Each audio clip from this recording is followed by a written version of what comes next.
পৰিয়ালৰ বিনামূলীয়া চাউলৰ ৰেচন কাৰ্ড নাই। আগত বহুত পৰিয়ালে ৰেচন কাৰ্ড পালে, কিন্তু আমি যেতিয়া গাঁৱত যাওঁ, সমষ্টিত যাওঁ, আমাক মানুহে কয় যে আমাৰ হাতত 3 টকীয়া চাউল, আজিকালি বিনামূলীয়া চাউল আমি পোৱা নাই, কাৰণ বিনামূলীয়া চাউল পাবৰ কাৰণে আমাক ৰেচন কাৰ্ড লাগে।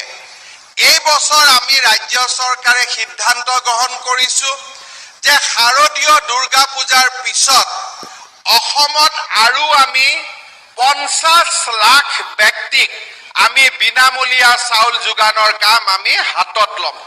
তাৰমানে যদি 50 লাখ ব্যক্তি হয় আৰু এটা পৰিয়ালত যদি 5 জন বা 6টা পৰিয়ালো থাকে, তেতিয়াহ'লে আমি অসমত নতুনকৈ 10 লাখ পৰিয়ালক আমি বিনামূলীয়া ৰেচন কাৰ্ড আমি দিব পাৰিম।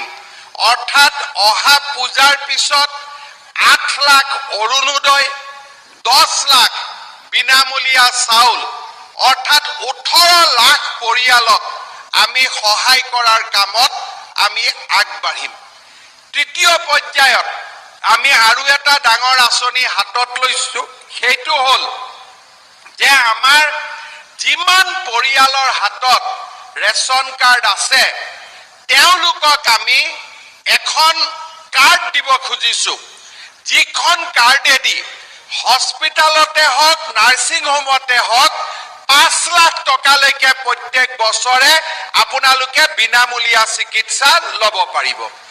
অৰ্থাৎ অৰুণোদয় পাব 8 লাখ পৰিয়ালে, ৰেচন কাৰ্ড পাব 10 লাখ পৰিয়ালে, আৰু সৰ্বমুঠ 52 লাখ পৰিয়ালক আমি এখন কাৰ্ড দিম, যিখন কাৰ্ডৰ সহায় লৈ আপোনালোকে গভৰ্ণমেণ্ট হস্পিটাল হওক, অসমৰ ভিতৰত হওক, অসমৰ বাহিৰত হওক, য'তে আপোনালোকে ট্ৰিটমেণ্ট কৰে 5 লাখ টকালৈকে আমাৰ মেডিকেল আমি বিনামূলীয়াকৈ কৰিব পাৰিম।